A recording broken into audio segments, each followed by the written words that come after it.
Stop whatever you're doing. I don't care if you're eating, if you're at work, if you're scrolling on the toilet, this can't wait. It's Sunday, February 1st, 2026, and last Friday, something happened that defies all logic in any free market on the planet.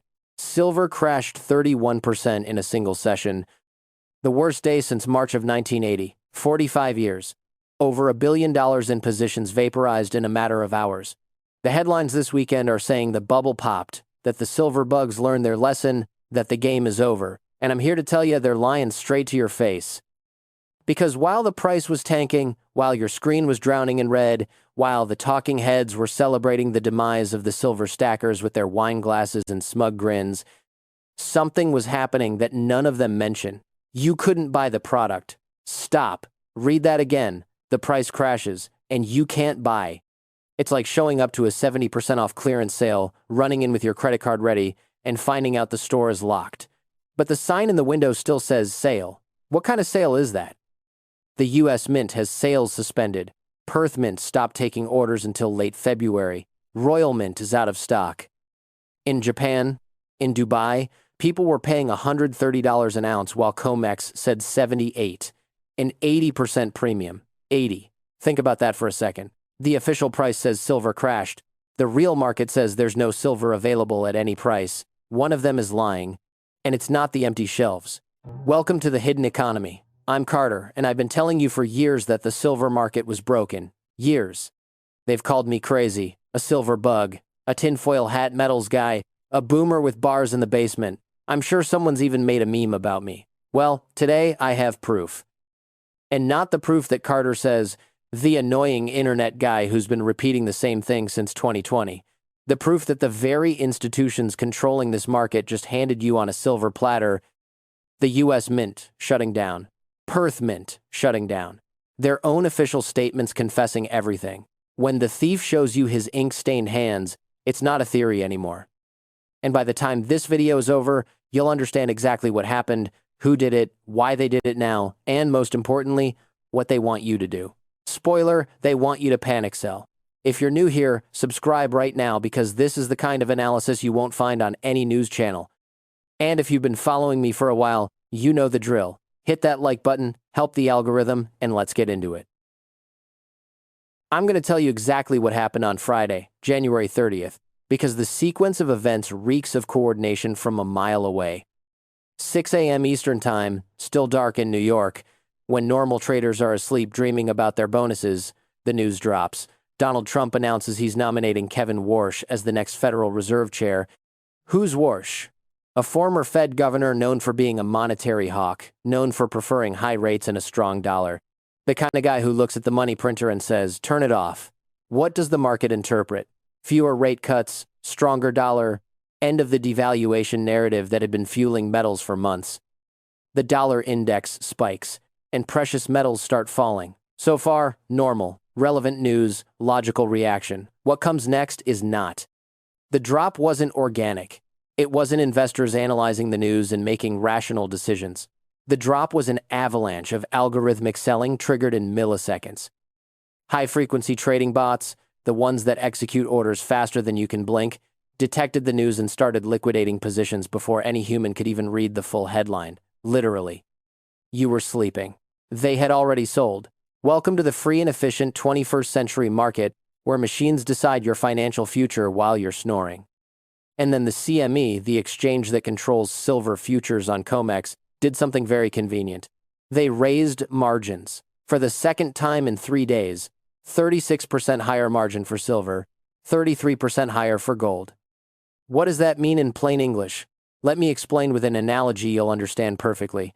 Imagine you have a mortgage and suddenly the bank calls you on a Tuesday morning, no warning, and tells you that starting tomorrow you need to pay 36% more each month.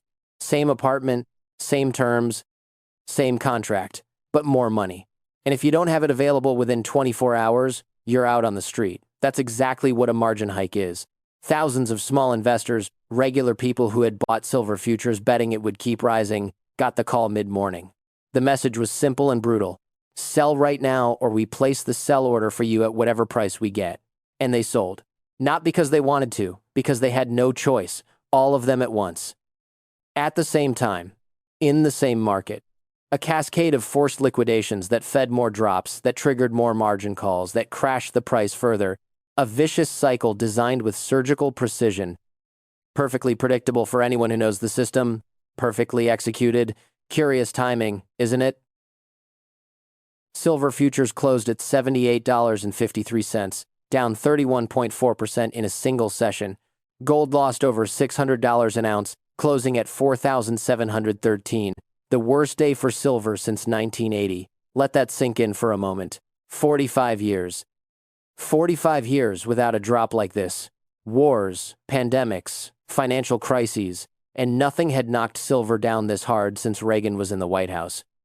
But here's the detail the media conveniently forgets to mention. Silver had been rising for 9 consecutive months. 9.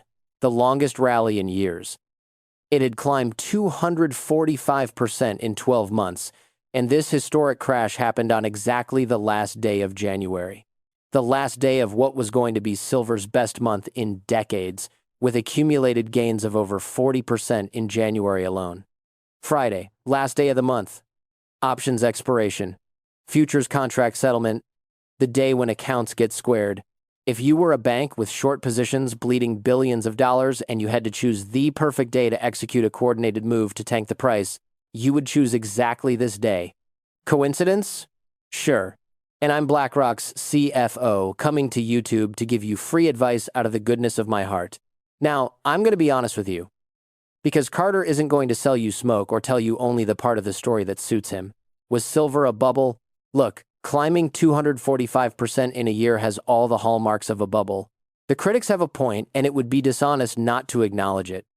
Any asset that rises that fast attracts speculators, attracts excessive leverage, attracts people who buy just because it's going up without understanding what they're buying. That's true. And when something goes up that much that fast, a hard correction isn't just possible, it's practically inevitable. I'll give them that much, the ones celebrating today. But, and it's a big but, if this were simply a bubble that popped naturally, if it were the market correcting itself like the TV experts say, there would be product available. That's the fundamental difference nobody mentions. When the dot-com bubble burst in 2000, you could buy shares of the companies that survived. There was plenty of supply. When the housing bubble burst in 2008, there were houses everywhere, banks begging you to buy them. When a real bubble pops, supply appears because the people holding the asset want to run for the exits. What happens when a bubble supposedly pops and the product disappears at the same time? That's not a bubble bursting, that's something completely different. Remember this because I'm going to repeat it several times. Price goes down, product disappears. That's the anomaly, that's the smoking gun, that's what doesn't fit any economic model they teach you in college. There's a basic law in any functioning market, Econ 101. Your high school teacher explains it in 10 minutes while half the class is on TikTok. When the price of something drops significantly, product appears, sellers come out, supply increases, supply and demand. Simple. Well, in the silver market, exactly the opposite is happening. Exactly. The opposite. The price crashed 31%, and the product vanished. It didn't decrease. It didn't diminish. It vanished. The U.S. Mint, the United States government's coin facility, the institution that's been minting coins since 1792, had to suspend sales starting January 14th. Shut down the operation. The official reason? The price of silver was rising so fast they couldn't set prices for their products. It's like Apple telling you they can't sell you an iPhone because chip prices are rising too fast. Complete nonsense. And when the U.S. Mint finally reopened, you know what they did? They raised prices 86% overnight. No warning, no anesthesia, no lube. The Silver Eagle, the best-selling silver coin in the world, which cost $91, jumped to $169. 86% more expensive from one day to the next while the spot price was supposedly crashing. How is it possible for the price to drop and the product to get more expensive? Because the price you see on your screen isn't the real price. It's fiction. Perth Mint in Australia, one of the most respected mints in the world, sent an official statement to their wholesale distributors saying they were suspending orders for the silver kangaroo coin until February 23rd. Almost an entire month without accepting new orders. The official reason they gave? Growing global demand and a backlog of orders they can't process. Translation for normal humans. We can't keep up. We don't have enough silver. Come back tomorrow, or better yet, next month, and we'll see. Royal Mint in the UK. The oldest mint in the world that's been striking coins for over 1,000 years, out of silver bar stock. Not even the 1 kilo bars, not even the small ones.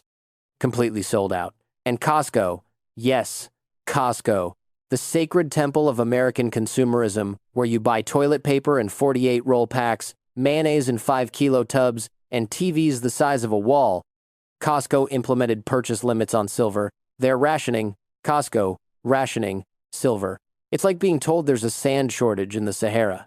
It makes absolutely no logical sense, unless the price they're showing you on screen isn't the real market price. And here I need you to pay close attention because this is fundamental to understanding how the heist works. There are two completely separate silver markets. Two. The first is the paper market. Futures, options, ETFs, derivatives, promises that someone will deliver silver to you someday, numbers on a screen that go up and down according to what the algorithms decide. This market moves billions every day, and it's where the official price you see on the news gets set. The second market is physical, coins you can touch, bars you can stack, real metal that someone has to mine, refine, mint, and transport. This physical market is tiny compared to paper. Microscopic. How tiny? Here's the number that should keep you up tonight. The current ratio between the paper market and the physical market is 356 to 1. Stop. Process that. 356 ounces of silver promised in paper contracts for every ounce of physical silver that actually exists in the vaults to back them. Imagine a popular restaurant that sells 356 reservations for the same table at 9 p.m. on Saturday. All the customers have paid in advance. They all have their confirmation email. They're all going to show up Saturday, hungry, ready to eat, with their dates and friends. 355 of them are going to eat air. They're going to arrive and there won't be a table. But the system works as long as nobody asks to actually sit down. As long as everyone settles for the reservation, the paper, the promise of a future dinner. As long as nobody says, hey, I want my table now, I want to sit down, I want to eat. The problem? In January 2026, too many people started asking to sit down, and there weren't enough chairs. Listen to these numbers because they're mathematical proof of what I'm telling you. In just 7 days, in January, 33 million ounces of silver were physically withdrawn from COMEX warehouses for actual delivery. 33 million ounces. In 1 week, 26% of the entire registered inventory available for delivery gone from the system. People were converting their paper contracts into real metal and physically removing it from the warehouses, saying, I don't want your promise, I don't want your paper, I want my silver in my hands. And this is exactly what they told us was impossible, that we were paranoid silver bugs, that the system worked perfectly, that there would always be silver available. Well, here it is, happening, live, right before our eyes. Total COMEX inventory fell to 415 million ounces, the lowest level since March 2025, and open interest, which is the open contracts representing promises of future delivery, totaled over 935 million ounces. Let's do the math together, because this is elementary school arithmetic. 935 million ounces promised on paper, 415 million ounces available in warehouses. If tomorrow everyone with a contract asked for their physical silver, there would be a shortage of over 500 million ounces. More than half the promises can't be kept. There isn't enough silver, and the banks know this perfectly well. The CME knows it. That's why they raised margins. Not to protect the market like they claim, not to guarantee stability, to protect the racket, so fewer people could request delivery, so the music would keep playing and nobody would see that the emperor has no clothes. But wait, I'm not done, because there's someone who knew exactly what was coming. JP Morgan, the biggest bank in the United States. The same bank that has paid over $900 million in fines for manipulating the precious metals market. $900 million in fines for legally recognized manipulation. Not conspiracy theory, proven facts, court judgments, money paid. That JP Morgan. You know what they did in the weeks before the crash? They increased their long positions in silver by 14%, 847 million ounces in long positions betting silver would rise. At the same time, they reduced their short exposure by 22%. They went from betting against silver to betting massively in its favor, a 180-degree pivot in their positioning. Right before the crash, it's like your neighbor selling his house, pulling his kids out of the local school, canceling all his contracts, and moving to another city 2 days before they announced they're building a nuclear waste dump on the lot next door. What a nose, what extraordinary intuition. And there's more. In the January COMEX delivery notices, JP Morgan delivered 99% of all the silver that moved. 99%. Practically all the metal that changed hands came out of JP Morgan's vaults and went to others. They were moving physical metal from their vaults to other participants before something big happened. Tell me something. Why would you do that if you believed the price was going to keep rising? You wouldn't. You'd hold on to your silver and wait to sell it higher, unless you knew a crash was coming. Unless you had inside information about a margin hike, about a Fed nomination, about a coordinated move to tank the price, small investors were massacred by margin calls while they slept. The big players were already positioned on the other side of the trade, picking up the pieces. It's always the same. Always. But don't worry, the market is free, fair, and efficient. Sure thing, champ. On Wednesday, January 28th, 2 days before the crash, a CNN journalist asked Jerome Powell a direct and uncomfortable question. He asked if the historic rally in gold and silver, which were at all-time highs, meant the United States was losing international financial credibility. Powell's answer? He said, quote, "They didn't take much macroeconomic message from metals prices, that the Fed's credibility was intact, that there was nothing to worry about."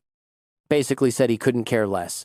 They ask him live if the market is screaming that the dollar is dying, and he calmly says he doesn't hear anything, everything's fine, nothing to see here.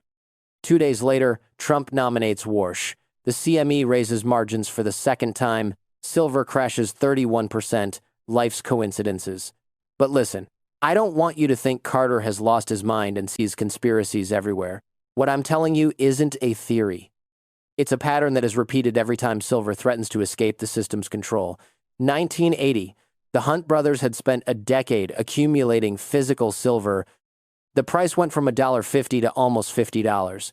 What did COMEX do? They implemented the famous Silver Rule 7, banned buying silver with debt overnight. The Hunts, who were leveraged, had to sell everything. Silver crashed. 2011, silver was approaching $50 again. What happened? The CME raised margins 5 times in 8 days. 5 times. The price fell 30% in 1 week. They called it the Sunday Night Massacre because the crash started when Asian markets opened and Americans were sleeping. Convenient. 2026. Silver reaches all-time highs. The CME raises margins twice in 3 days. Same pattern, same tools, same result. But there's one crucial difference. In 80 and 11, there was no real physical shortage. There was speculation, there was excessive leverage, but there was product available. You could buy silver. In 2026, the mints are closed. That had never happened before. And while the West was playing with paper and algorithms and margin hikes, on the other side of the world, something was happening that no Western news outlet has told you about. China. On January 1st, 2026, without making a sound, China implemented severe new restrictions on refined silver exports. Now only 44 companies in the entire country are authorized to export. And to get on that exclusive list, you need to meet harsh requirements, produce at least 80 tons of silver per year, and have bank credit lines of over $30 million. That automatically eliminates hundreds of small and medium exporters who could previously sell abroad.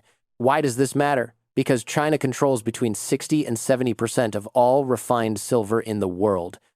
They dominate silver refining like they dominate rare earths. Silver has been officially reclassified by Beijing as a strategic national asset. Same level of protection as antimony, tungsten, minerals critical for defense. While they tell you here to panic sell because the price dropped, they're locking down every ounce of silver they have. While you're looking at the red on your screen, they're accumulating physical metal. Price goes down, product disappears, China turns off the tap. Connect the dots. The market has been in structural deficit for 5 consecutive years. Every year, the world consumes more silver than it produces. Demand of 1,240,000,000 ounces. Supply of 1,010,000,000. Annual deficit of 230 million ounces, equivalent to the entire production of Mexico, the world's largest producer. Solar panels, electric vehicles, semiconductors, data centers for artificial intelligence. Everything needs silver. Silver is the best electrical conductor that exists, and there's no viable substitute. And Friday's crash didn't create a single new ounce. It didn't open any mine, it didn't refine any metal, it just moved numbers on screens. So, what do they want you to do? Very simple. They want you to panic. They want you to see the -31 on your screen and sell your physical silver at the paper price. They want you to hand over the metal they desperately need at the price they artificially set. That's the trap. Don't fall for it. If you have physical silver, listen to me carefully. The price you see on screen is the paper price, not the real price. It's the price of promises that can't be kept. Your silver is worth what someone would pay you for it today in the real world. And that price, in Japan, in Dubai, in markets where people actually need silver, is 40, 60, 80% higher than spot. Your silver isn't worth $78. It's worth what someone is willing to pay. And right now, there isn't enough. If you have ETFs, if you have futures, if you have paper, ask yourself an uncomfortable question.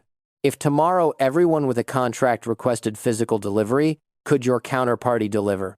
With a ratio of 356 to 1, the mathematical answer is no. You don't have silver, you have a promise. And promises get broken. This isn't financial advice. Carter isn't your advisor and knows nothing about your personal situation. But Carter does know how to read data. And the data says there's a brutal divorce between the paper price and physical reality. When that happens, reality always wins. Always. What happened Friday wasn't a normal market crash. It was a demonstration of power, the system telling you, we control the price, we decide when it goes up and when it goes down. We make the rules and we change them when it suits us. And in the short term, it's true. They can tank the price whenever they want. But there's something they can't do. They can't print silver, they can't create metal out of thin air, and every time they tank the price, more metal leaves the paper system into strong hands that aren't going to sell. The paper price can say whatever it wants. The empty shelves tell a different story. On Friday, January 30th, 2026, they tanked silver 31%. They took $1 billion in liquidations. They told you the bubble popped while shutting down the mints. They robbed you to your face. The question is simple. Are you going to do what they want? Are you going to panic sell? Or are you going to understand what's really happening? Carter isn't going to tell you what to do. But Carter was right. And now you know it. If this video opened your eyes, subscribe, share it with someone who needs to see it, leave me a comment, I read them all. This is the hidden economy. The real story is never on the surface. See you in the next one.